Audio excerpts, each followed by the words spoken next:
Quite a fitting dungeon for this season, innit? 1 minute boss guides for Darkheart Thicket. Let's take a walk. Starting off, we have Archdruid Glaidalis, and he has 3 main mechanics. Ranged DPS and healers are going to want to stay spread out due to the ability Grievous Leap, which tends to prioritize the furthest player.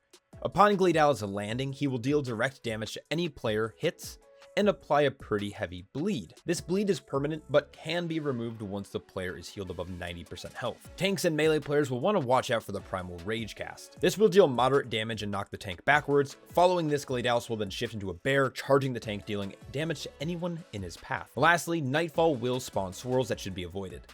This will also spawn 2 adds that will fixate 2 random players. Attempt to keep them near the boss if you can to cleave them down, but your group is going to want to deal with them as fast as possible. Oakheart is a simple one-phase encounter.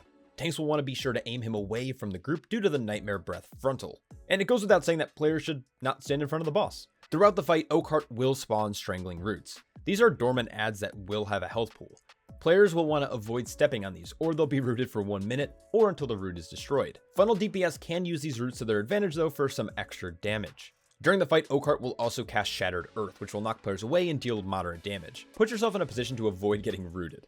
Lastly, the major tank mechanic is called Crushing Grip. This is a large tank buster that has Oakheart picking up the tank and dealing heavy damage over the course of its channel. Once the cast is finished, Oakheart will be throwing the tank at a random party member. This impact will deal nature damage to any players nearby. Healers will want to make sure they're focusing the tank here, and tanks use the defensive. Good luck. Dresaron only has a few mechanics. First, tanks will want to watch out for the Breath of Corruption. This will deal a damage in a frontal cone and will apply a damage over time effect to anyone hits, while also reducing armor. Now, I want to mention that during testing, there seemed to be a few times where the boss would just randomly turn up players on this cast, so just be aware of where he's facing and this cast being casted. Earthshaking Roar will spawn falling debris on a few players in your party. Avoid these when you can, and it's worth noting that this will limit your encounter space, so do your best to bait these away. Then we have Downdraft. Dresaron will push all players back during this channel. Run against this and use any movement speed that you can. Just a tip, the pushback is much weaker while underneath the boss, so melee and even range players should try to play close to melee right before this cast happens. The reason this is important is because of the nightmare eggs around the edge of the encounter space. If you step on an egg, it's gonna spawn a nightmare whelp, which can cause a fair bit of chaos for your party.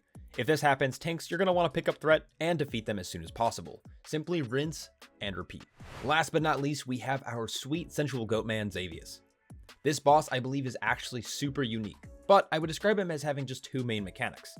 First, we have the Waking Nightmare debuff, which is applied from the Nightmare Bolt. This will deal damage and cause the player hits to be silenced and pacified unless there's another player within their debuffed circle.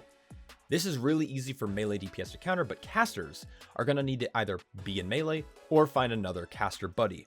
Naturally, with a stack mechanic, there has to be a spread mechanic. Introducing Inducing Paranoia. This will heighten the fears of the target, causing damage over time, and if they get too close to another player, it'll cause them to flee in fear for 5 seconds, which can be extremely punishing. Some of the smaller mechanics include things like Festering Rip and Feed on the Weak. Feed on the Weak channels damage into a random party member, DPS should use a defensive here, and healers just keep them healthy. Tanks, keep an eye out for the Festering Rip because this will deal damage over time, and you'll receive 15% less healing during the duration of that effect. Basically, the name of the game is stack and spread when appropriate, and avoid the large swirls. Simple as that. Massive shout out to all my Patreon supporters because without them, there'd be much less videos like this. Best of luck, and I'll catch you all in the next one. Peace.